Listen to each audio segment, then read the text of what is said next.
part of you that knows that the mouth cannot really hurt you. Oh, yeah. I know 100% it can't. I could step on it and it dies, but I won't let my own body get that close to it to hurt it because of my paralyzing fear of it. Do you know where this comes from? No. Do you have any idea? No, I told the story on the show just before. When we were in Disney, I was at that Honey, I Shrunk the Kids thing, and they on the screen they show white lab rats on the screen, and then they blow air by your feet, so it feels like they're running over you. And ever since that moment, I had a panic attack. I had an asthma attack. I had to get brought to the hospital, or like their Medicare at Disney, whatever it was. And do you have it's asthma? like. Yeah, I used to have asthma attacks through the night where I'd spend like days at the hospital trying to get my lungs to open. So that's really scary. So you have this suffocation thing. Yeah. It's like I can't breathe. I can't get my lungs to open again. I feel them closing, and then I can't get myself to calm down. Just sort of a side note, just for fun, I will share with you that, especially with childhood asthma, very often, obviously not 1,000% across the board, but very often, children who get asthma have overbearing or over-involved or over-invested, or what's sometimes called helicopter mothers. And so, and there's this feeling of not being able to breathe. From my mom? I don't know if that fits, but I'm just saying that's very often where it comes from. Wow. So, there's a lot of laughing going on. Yeah, because I'm just the opposite of a helicopter mom. Like, because like if my kids fall, I'm like, get up, you're fine. They could be bleeding. I'm like, put a napkin on it. Like, I'm the opposite of a helicopter mom. So it's so funny that. Oh, that's funny. Maybe I turned out like that because.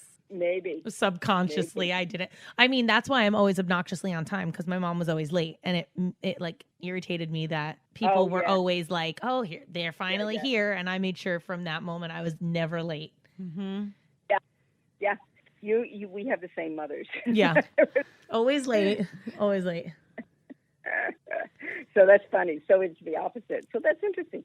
But the mouth thing, obviously, you're very visual and susceptible to image, yes? Mm-hmm. Because that idea that just seeing that and then feeling that. And I feel them on me right now, and all we're doing is talking about them. Wow. Yeah, okay. It's really severe. It's very interesting for you to do some sort of a guided meditation, maybe off air sometime if you want to call me. I'll walk through this just for fun. For sure. To to imagine what you could do so you can combat the fantasy that they're on you with the fantasy that you conquer them. Mm-hmm. You can combat one fantasy with another fantasy. Wow. Yeah, the brain is like a really strong, I know that it's very hard to fight the brain and the mind and what it does on its own, but like, I don't know, it's been so long that I've had this fear, and I know it's like so stupid because people like, they're like, oh, they're so cute. And I'm like, okay, they're cute from afar, I guess. And then until I'm like in the room with them, and then I literally can't breathe. Yeah. I was at this party with my kids, and this woman walked by me, and she had a rat on her shoulder, and I made the kids leave the party. I couldn't be there anymore. I'm like, why the fuck would this woman just be walking around with a rat on her shoulder? They're like, pets. yeah, but like, I can't like put a fucking leash on it and put it in your Louis Vuitton bag. Get it the fuck off your shoulder where normal people can see that.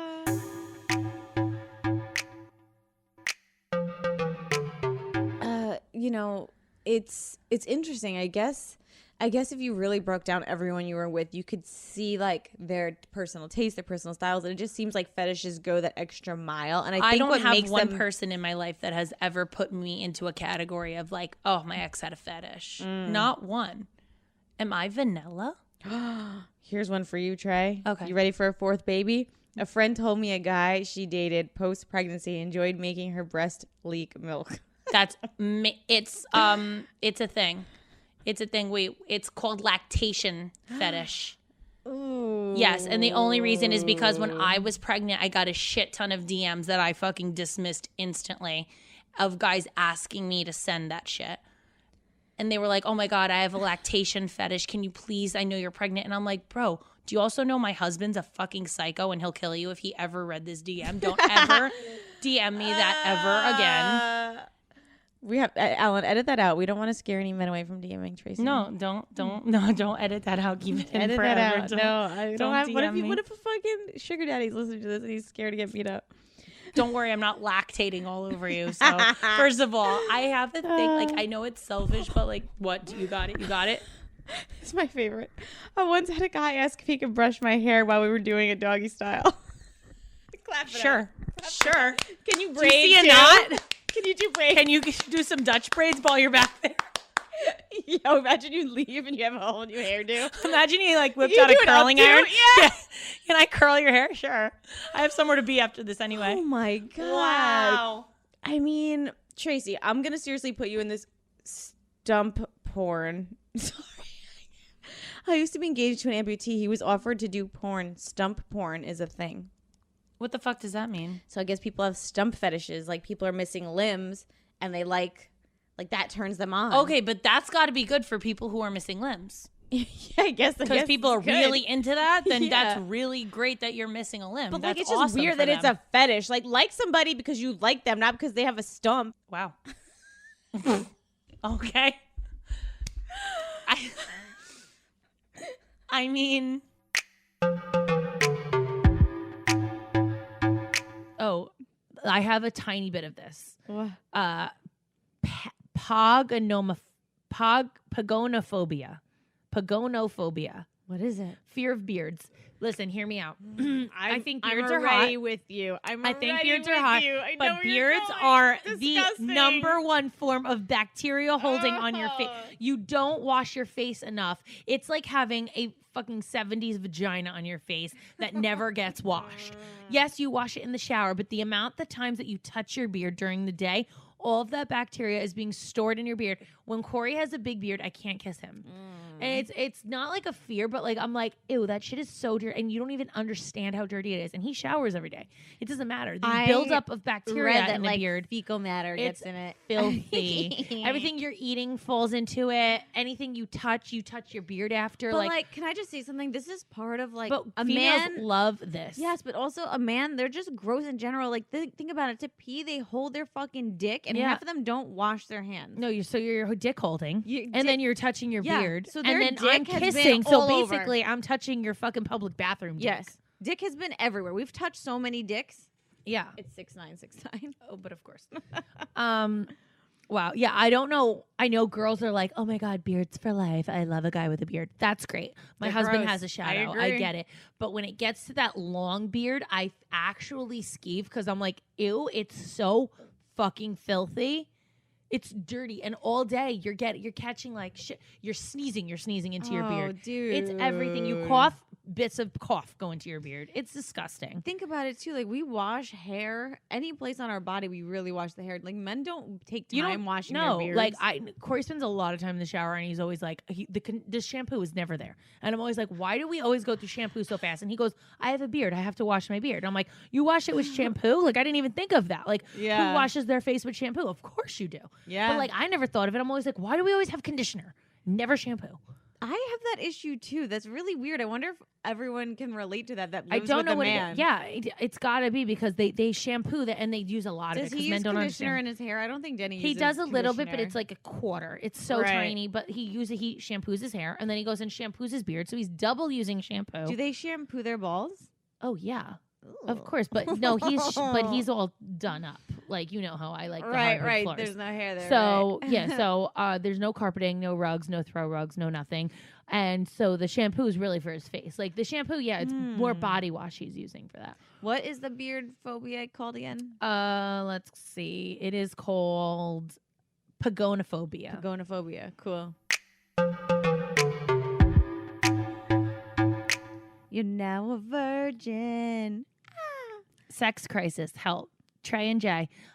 I'm a new listener. I haven't listened to all the episodes, but I'm getting caught up. I know you did a sex podcast already, but I need some advice. Please keep me anonymous. We got you, girl. I have now been with my husband for almost 4 years. We have a very healthy sex life. We do it about 3 or 4 times a week. That's pretty decent. Great, yeah. I haven't finished or orgasmed in probably 3 months. Oh, fuck. Ooh, those are not good statistics. Those are not stats that we want to hear. No. He seriously finishes after like 5 minutes, sometimes even before that. We foreplay We foreplay and then go into everything else, but it doesn't last long at all. I love him so much. I am getting to the point where I don't even want it anymore because I know he's going to finish quickly and then leave me there dry. Once he's done, it's done. I try not to get mad because I know it seems to frustrate him a little, but I'm really getting sick and tired of it. He has a sex enhancement pill, but it didn't work at all. Oh, that sucks. Maybe he has ED. Okay, so one, if he needs to be eating you out or fingering you for sure. Okay, jump right into it. Well, I'm concerned for her because she hasn't orgasmed in probably 3 months. And after he finishes in 5 minutes, he should be dedicating to you epic time to you after. Let him finish. Yeah. Let him get it out of the way. Then the sex is over and let him spend all the rest of the time on you. Don't even give him foreplay. Tell him you want to do it after. Let him have sex first. Let him get out. Let him come. Let him come. And then go back and do all the foreplay after so that you are getting your, and also find your own spot and make sure you guide him to get your spot. Then you will orgasm. Also, tell him to get a fucking clue and start thinking about dead kittens and stop coming. Yeah. I mean, I don't know if it's controllable. I never dealt with it. I never had that situation, but like quickies aren't bad. They help push the day along. But yeah, so I think you should skip the foreplay altogether on him and just have him focus on you so that You if should you've got not be if you've got foreplaying 5 him minutes, at all. Yeah, if you got 5 Do minutes not blow on the him. D, like you got to use that 5 minutes for you, not for him. Yeah, you should be enjoying it. It should be on you. And then if he wants to go after, you could do all the foreplay after, but make sure he's focusing on you and making sure that like a priority is you coming to. Like, could you imagine having sex 4 times a week and not never coming? finishing? I would No, thank die. you. Hard pass. You're just a body at that point. You're literally a warm vessel. body. You're a vessel. You're a means cum to the vessel. end. I'm just kidding. I'm Oh. kidding. I'm kidding. That's a terrible way to look at somebody. No, I think that you really That's and What you are though. I mean, you gotta. you have to step up and tell him and be like, you need to spend extra time on me because I'm not getting there. or see a doctor. It's time. And also, I think a doctor will prescribe him the right pills for ED. Yeah, clearly what you're taking is not working because Well, it's just self-medicating. it's unacceptable. You guys are young. You're 4 years you've been married. Like you shouldn't have these problems right Yeah. now. That's insane. God bless your soul. God bless you, cum dumpster. Well, okay, guys. Goodbye. Goodbye. You are the weakest link.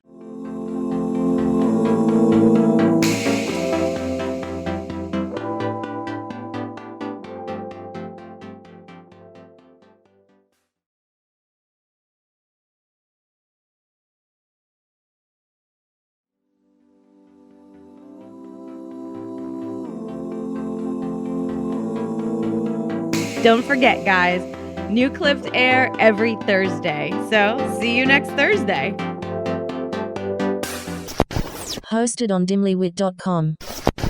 Even though we are not your best examples, We're the best you've got. so cheers, bitches. Cheers. Make sure you subscribe to our channel for updates. And if you like this clip, share it with a friend.